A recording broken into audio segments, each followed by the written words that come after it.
Alright, here we go. Let's go ahead and do a movie recap on Mother's Instinct. And as always, spoilers ahead. So the movie takes place in the 1960s, and we meet Alice and Celine. And these two are next door neighbors, and they are best gal pals. They're both married, they both have sons around the same age, they do carpool, they throw parties together, like they're literally inseparable. Celine and Alice ride hard for one another. They're each other's support system because they know how hard it is to be a mother and a wife. Now, Alice has a son named Theo, and Celine also has a son, and his name is Max. Now, one day Max isn't feeling too well, so he doesn't go to school, and he stays home with Celine. Now, we see Celine downstairs cleaning her house, and she's vacuuming. We also see Alice doing some housework, and she's outside tending to her garden. Now, while Alice is minding her business, she sees Max outside standing on his balcony, and he's reaching towards a tree to hang his birdhouse on. And Alice doesn't like any of this. She's yelling at Max, telling him to get down, but he ain't hearing her. Now, Alice is struggling to get to Celine's house. She's yelling Celine's name, but Celine can't hear her because of the vacuum cleaner. She's crawling through bushes like she's fighting her way to get to Celine. Girl, when Alice gets to Celine's house, she doesn't even say anything to Celine. She runs straight upstairs. Celine follows Alice upstairs, and she's like, what's going on? And that's when they both see that Max has fallen. Max's passing is hurting the entire community's heart. Celine just lost her baby boy, Theo just lost his best friend, and Alice is just feeling a lot of emotion. Her heart hurts for her best friend and her son, but she also feels like she could have done more, even though she did everything she could. Now, Celine's not the same. Alice is worried about her friend because her and Celine really ain't talking that much anymore. Now, it's the day of Max's funeral, and when they get there, it's an open casket. Alice and her family walk up to the casket. Theo notices that his favorite toy is in the casket with Max. Respectfully, he doesn't like this because not only is he going through a lot of emotions, he knows he ain't never gonna see that boy or that toy ever again.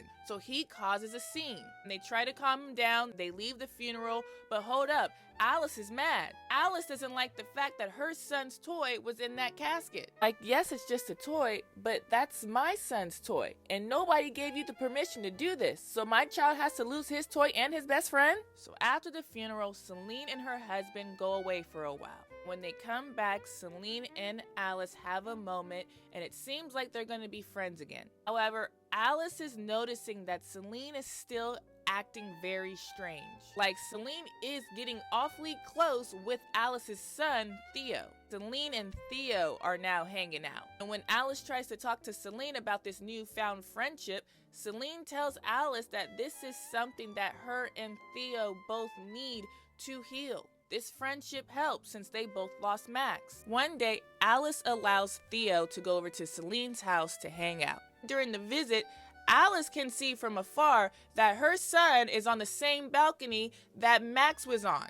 Alice takes off and she goes through the bushes, and this time going through the bushes is easier because of the pathway that she made when she was trying to get to Max. She gets there and she goes, Celine, what the hell? What are you doing? And Celine goes, Alice, no, I am so sorry. You got the wrong idea. We are just blowing bubbles up here. He is safe. I am watching him. And then Celine looks down at those bushes and she goes, wow, you got here awfully fast now, didn't you? Alice believes that whole thing was a setup. Celine was trying to recreate the whole balcony scene to see if Alice really was trying to get to her son in time. Alice doesn't like anything that's going on. Like, here's a major red flag. Celine is way too close to Theo. That's not her child.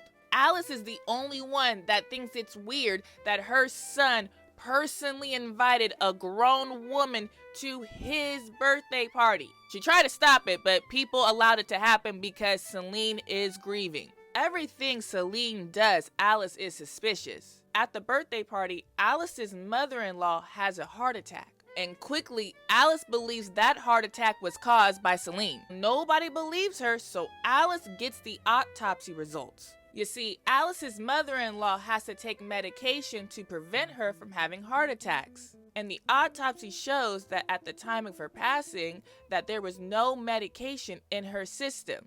So Alice is like, boom, it was Celine's fault. Alice is still trying to keep it cute, but one night the families are hanging out and Theo has an allergic reaction to something that Celine served him. Celine almost lost her life that night and Alice is tired of the games. One night she breaks into Celine's house to try to get some evidence on the girl, but Celine ends up being home and finds Alice and she kicks Alice out of her house. Alice is done. She can't handle anymore. And all of this has seriously affected her marriage. She's talking to her husband and she goes, look, honey, we need to move. We need to start over. The fighting is stressing Theo out. He doesn't want to move and he tells his parents that he wants to remove himself from Earth. So Alice and her husband decide not to move and to focus on Theo. Now, late that night, when everybody is asleep, over at Celine's house, she's taking out her husband. Celine is making it seem like her husband did this because he was so distraught from losing his son. Now the police and paramedics are called to the house. The whole neighborhood is up. Now the people that are all there believe it's best if Celine doesn't sleep in her own house that night. So Alice and her husband open their home to Celine so she can spend a night that night. Alice wants to make sure Celine is situated and comfortable, so she goes over to Celine's house to grab a few of her things. However, while Alice is gone, Celine is drugging Theo and Alice's husband. Alice comes back to the house. Her husband and her son are knocked out cold. And now she sees that Celine is also trying to drug her, so they start fighting. Celine ends up winning. And that night, Celine takes out Alice and Alice's husband. Celine sets up their bodies to make it seem like Alice and her husband passed away due to a gas leak. And nobody ever suspects Celine as the reason as to why Alice and her family are no longer with us. The movie ends and we see that Theo is now officially awarded the state. And currently he is talking to the courts because he has no immediate family. And sitting right next to him is Celine. And the family lawyer tells Theo, hey kid, you have this nice woman here. Would you like her to be your adoptive mother? And Theo says yes. From there, Celine signs the papers and she officially becomes Theo's mother.